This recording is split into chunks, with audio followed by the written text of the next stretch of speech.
ना, जैसे कि हम जानते हैं कि रबर बैंड को खींचने से उसमें पोटेंशियल एनर्जी डेवलप हो जाती है। तो किसी भी चीज़ को आप खींचोगे, हमने आपको ग्रेविटेशन में पढ़ाया है, किसी भी चीज़ के साथ कुछ ऐसा करो जो खुद ना होता हो या उसके उस सिस्टम के खिलाफ हो, आप उस सिस्टम में पोटेंशियल एनर्जी भर दोगे। सिमिलरली, अगर आप किसी रॉड को खींच रहे हो यार, तो उसकी भी तो पोटेंशियल एनर्जी भर रहे हो उसके अंदर। तो वही हम पोटेंशियल एनर्जी का डेरिवेशन निकालने वाले हैं, जो कि बहुत इंपॉर्टेंट है आपके स्कूल लेवल एग्जाम्स के लिए। ठीक है, तो आपने हल्का सा इसको एक्सटेंड किया। ओके, तो आपने फोर्स एफ लगाया और हल्का सा एक्सटेंशन हो गया। पहले लेंथ एल थी और आपने फोर्स लगाया, let the extension be X. लिख लेते हैं, हेडिंग लिख लीजिए पहले, that is elastic potential energy, energy stored in a material due to elasticity।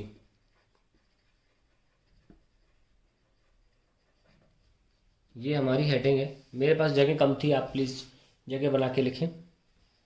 Anyways, तो लिखेंगे let F be the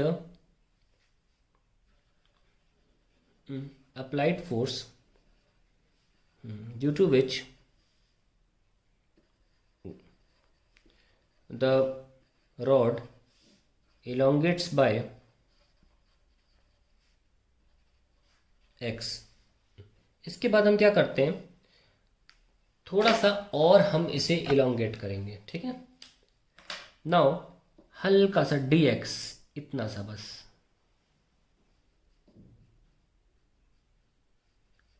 dx। ठीक है, लिखेंगे let force F further elongates the rod by dx, then the external work done किसके खिलाफ हो रहा है, अगेंस्ट द इंटरमोलिकुलर या इंटरएटॉमिक फोर्सेस, क्योंकि एटम नहीं चाहते दूर जाए ना। वो जो बताया था मैंने आपको, R greater than R not करोगे तो क्या होगा। तो जब भी वर्क डन किसी सिस्टम के अगेंस्ट होता है, it gets converted into potential energy against the inter atomic और इंटर मोलिकुलर forces। खैर, so let F further elongates the rod by dx, then the external work done, bracket में लिख दिया, bracket में रहने दो, external work done dw is equals to f dx। Okay, so अब हमारा मेन उद्देश्य है कि हम ये f निकाल लो, यहाँ रख दें, and this small work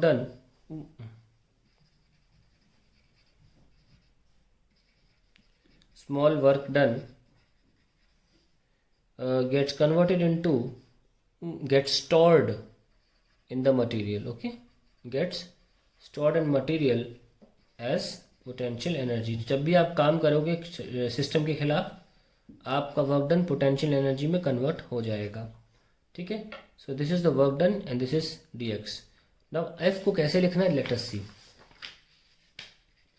young modulus क्या होता है, यंग मॉडुलस होता है stress upon strain.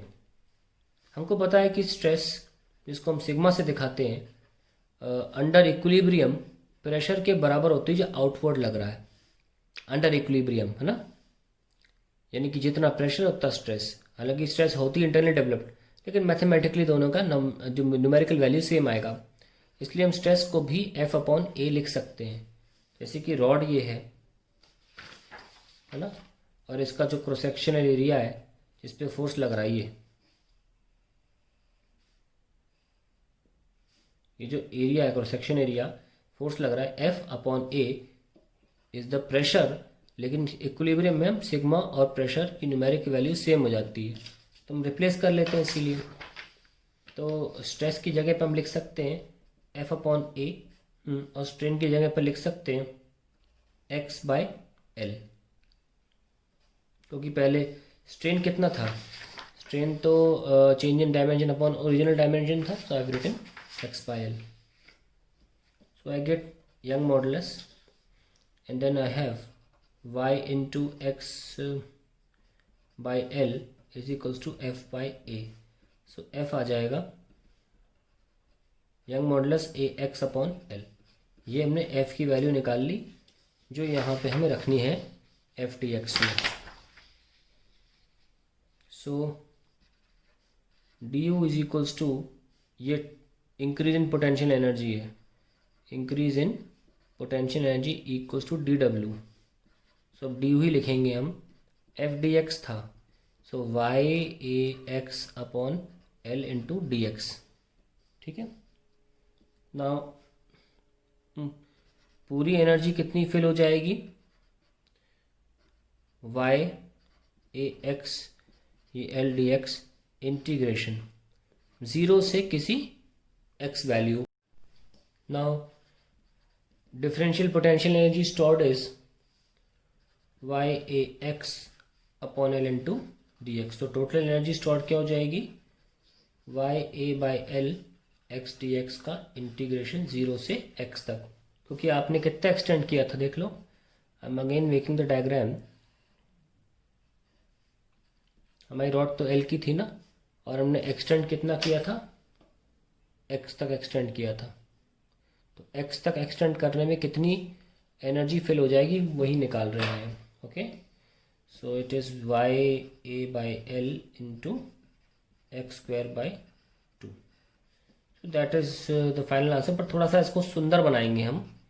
Y A X by, इसको हाफ लिख लो, Y A X by L into x.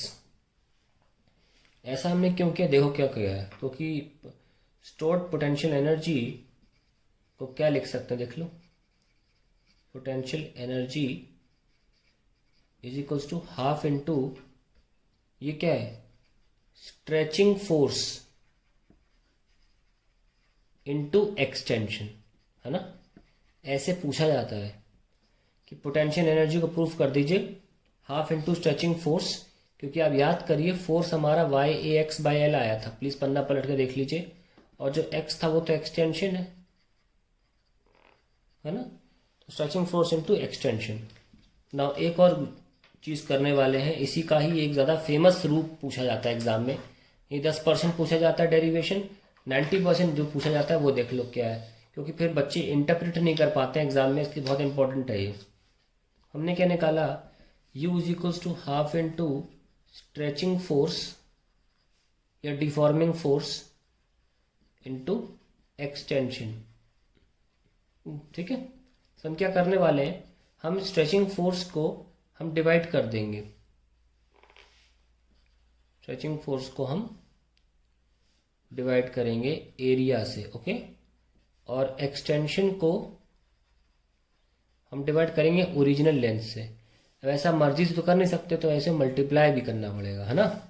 तो ये क्या बन गया, stretching force upon area, actually में अंडर इक्विलिब्रियम ये बन गया स्ट्रेस, और एक्सटेंशन जितना भी हुआ अपॉन ओरिजिनल लेंथ बन गया स्ट्रेन. और ये क्या है, एरिया इंटू लेंथ, ये हो गया वॉल्यूम, ओरिजिनल वॉल्यूम. ये पोटेंशियल एनर्जी हो गई. तो एनर्जी डेंसिटी क्या हो गया, energy per unit volume is equals to U by V is equals to half stress into strain. ये बहुत इंपॉर्टेंट है, U by V energy density, half stress into strain. अब मान लीजिए कोई भी स्ट्रेस और स्ट्रेन का ग्राफ अगर बना रहे हैं, तो उसका जो एरिया है, ठीक है, कोई भी ग्राफ है, ये मान लीजिए मैलिएबल मटेरियल है, ब्रिटल मटेरियल में प्लास्टिक पार्ट होता ही नहीं है, पहले टूट जाता है वो. ये ब्रिटल के लिए है और ये मैलिएबल के लिए है, कि काफ़ी प्लास्टिक रीजन होता है मैलिएबल में, पिसता ही रहता है. तो इनके अंडर का जो एरिया होगा वो एनर्जी स्टोर दिखा देगा इनकी खींचने पर. क्योंकि जब भी आप देखते हैं हाफ बेस इनटू हाइट, वो ग्राफ्स के एरियाज होते हैं ना. सो हमें फाइनली रियलाइज हुआ कि area of stress strain curve, क्योंकि यहाँ स्ट्रेस है यहाँ स्ट्रेन है, stress strain curve gives energy density है, वेरी इंपॉर्टेंट इंफॉर्मेशन, इस पर भी सवाल आता है, ठीक है। Gives the energy density of the material, energy density of stored energy density of the material, so that is a very important derivation.